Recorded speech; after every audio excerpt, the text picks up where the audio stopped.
조갑제 TV 시청자 여러분 안녕하십니까? 2020년 12월 20일 밤 9시 20분입니다. 천영우 전 외교안보수석은 최근에 조선일보 칼럼 그리고 자신이 운영하는 천영우 TV를 통해서 이 국회가 통과시킨 이른바 대북전단금지법을 아주 신랄하게 비판하고 있습니다. 김정은 포갑체제 수호법이다. 북한 주민들에게 못할 짓을 했다. 벼락 맞을 짓이다. 이것은 민족 반역 행위다. 문재인 대통령이 국제회의, 특히 내년 바이든 대통령이 주최할 것으로 보이는 세계 민주주의 정상회담에 가면 피고석에 앉게 될 것이다. 김정은과 공범이 될지도 모른다. 아주 표현이 강합니다. 이분이 원래 아주 정확한 분이고 말과 글을 잘 하시는 분인데 이렇게 격분하는 것을 제가 본 적이 없습니다. 비단 국내에서만 그런 게 아니라 미국에서도 지금 공화당 민주당을 막론하고 이 법안에 대해서 비판을 쏟아내고 있습니다. 그리고 세계에 퍼져 있는 이 북한 인권 단체 또는 북한 인권 문제를 선두에서 제기했던 마이클 커비 전 북한 인권 보고서 작성 책임자 등이 나서서 연일 문재인 정권의 위선을 고발하고 있습니다. 여기에 대해서 민주당 측에서는 내정 간섭이라고 이야기하는데, 아니 그러면 김여정이가 내정 간섭할 때는 침묵하고 있다가 김여정 하명법이라는 걸 떡 만들어 놓고 우리의 동맹국인 미국이 친구로서 우정 어린 설득을 하는데 내정 간섭이래요. 김여정과 김정은에게 그 이야기 한번 해봤습니까? 이 노예근성, 그러니까 지금 천영우 전 수석이 말한 대로 딱 벼락 맞을 짓입니다. 벼락 맞을 짓이고 민족 반역자로서 여기에 서명한 국회의원은 아마 평생, 아니 후손들까지 고생하게 만들 가능성이 있습니다. 친일파가 별 겁니까? 여기에 서명한 이 사람들이 나중에는 종북파로 몰려가지고 어떻게 보면은 후손들의 재산 환수 운동까지 일어날지 모릅니다. 아니 나치에 부역했던 저 독일의 지식인들 꼴이 될지 모른다 이겁니다. 이 농담이 아닙니다. 그리고 앞으로 이 우파 운동, 자유진영에서 할 운동이 있습니다. 이 법안 통과를 초점으로 해가지고 이 문재인 정권을 혼내야 합니다.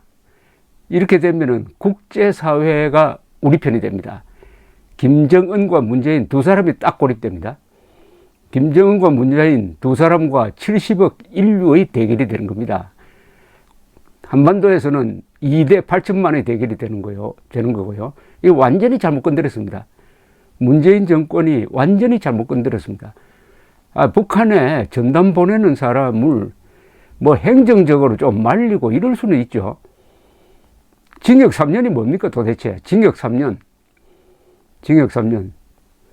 천영우 전 수석의 이야기를 간추리면 이런 이야기입니다. 김정은 포갑체제 수호법이자 벼락 맞을 짓이다. 자칭 인권 변호사 문재인 대통령이 김정은 포갑체제 수호를 위하여 대한민국의 헌법적 가치를 파괴한 행위다. 책임을 져야 한다. 천영우 수석은 이명박 정부 시절에 청와대 외교안보수석, 노무현 정부 때는 육자회담 수석 대표로서 남북관계에 가장 정통한 분이죠. 그는 이런 표현도 썼습니다. 김일성교 광신도가 아니면은 북한 주민의 알 권리를 부정하고 북한 정권에 충성을 맹세하며 김여정의 교실을 따르는 이런 법을 만들지 못할 것이다. 즉, 이 법을 만든 사람들이 김일성교 광신도가 아니냐 이렇게 딱 질문합니다. 그는 과거 어느 정권도 국민의 기본권인 표현의 자유를 북한 독재자를 위하여 침해하는 입법을 생각해 본 적이 없다. 이는 국민의 기본권뿐 아니라 대한민국을 북한 정권에 갖다 바치는 것과 다름없다 라고 했습니다. 아무리 남북 간의 합의가 있다 해도 헌법과 법률을 위반하는 것은 자동 무효다. 또 민간인이 북한으로 정보를 보내는 행위를 규제할 수 있다고 생각한 정권은 과거에도 없었다. 대법원도 대북 전단을 보내는 행위는 국민의 기본권이므로 제재할 수 없다고 명백한 판례를 남겼다.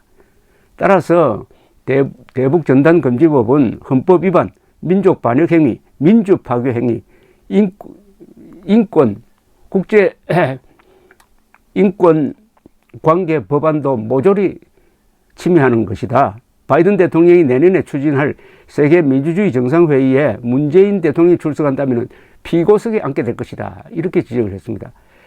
천 전 수석은 대한민국의 존립 목적은 자유통일로서 북한 주민들을 노예 상태에서 해방하는 것이고, 이를 위하여 아래로부터 변화가 일어나도록 외부 정보를 들여보내는 것이 대북 정책의 중심이 되어야 한다면서, 이런 정보 유입을 김정은을 보호하기 위해서 차단하는 것은 너희들은 영원히 김일성 교에서 깨어나지 말고 노예 상태로 살아라는 동족에 대한 저주이며 못할 짓이다.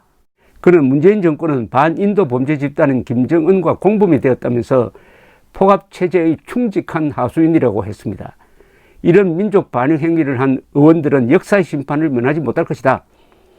그러면서 유엔이 문재인 정권의 인권 탄압 행위를 조사하게 될 것이라면서 문재인 대통령이 국격을 떨어뜨려 대한민국을 부끄럽게 하고 있다고 비판했네요. 이제 이 전설이 형성됩니다. 그러되면은 문재인은 세계에서 고립이 됩니다. 인권 문제는 국경이 없습니다. 문재인 대통령과 이 민주당은 이게 보는 시야가 워낙 좁아가지고 지금 국회 다수를 차지하고 있으니까 김정은, 김여정을 위해서 무슨 법을 만들 수 있다. 헌법도 무시하고 또 헌법재판소도 자기들 편이니까, 대법원도 자기들 편이니까 무슨 짓을 할 수 있다고 생각하는데, 그러나 그것은 골목대장이 하는 일입니다.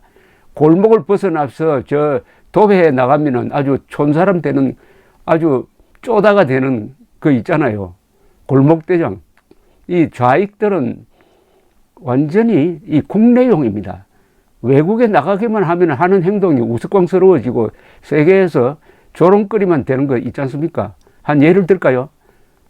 문희상 전 국회의장이 펠로시 하원 의장을 만났을 때 무슨 사자성어를 적은 글을 하나 줬는데 만절필동이라고 되어 있었습니다. 이건 뭐냐 하면은 중국 황제의 조선이 충성하겠다는 맹세입니다. 이걸 떡 하원 의장한테 내놓으면은 뭡니까? 우리는 대한민국은 중국에 사대하는 속국이다라는 고백 아니겠어요? 아니면은 미국도 우리처럼 중국에 사대하라는 권유 아닐까요? 이런 교양 없고 이런 무식한 행위를 태연하게 하면서 그걸 또 사진 찍어가지고 참 교양이 없는 정권을 하는 행태가 이런 식으로 나오는데, 이건 완전히 문재인 정권은 자기 무덤을 팠습니다. 퇴임한 이후에도 문재인 정권을 비판할 때 국제사회에서는 이 대북 전단 금지법을 가장 큰 죄목으로 칠 겁니다. 간단합니다. 히틀러에 동조했던, 스탈린에 동조했던, 모택동에 동조했던, 무솔리니에 동조했던 이런 자와 같은 동렬에 문재인과 그의 부하들 이름이 적히게 될 것입니다. 이게 앞으로 애국운동 중에 하나 할 게 있습니다.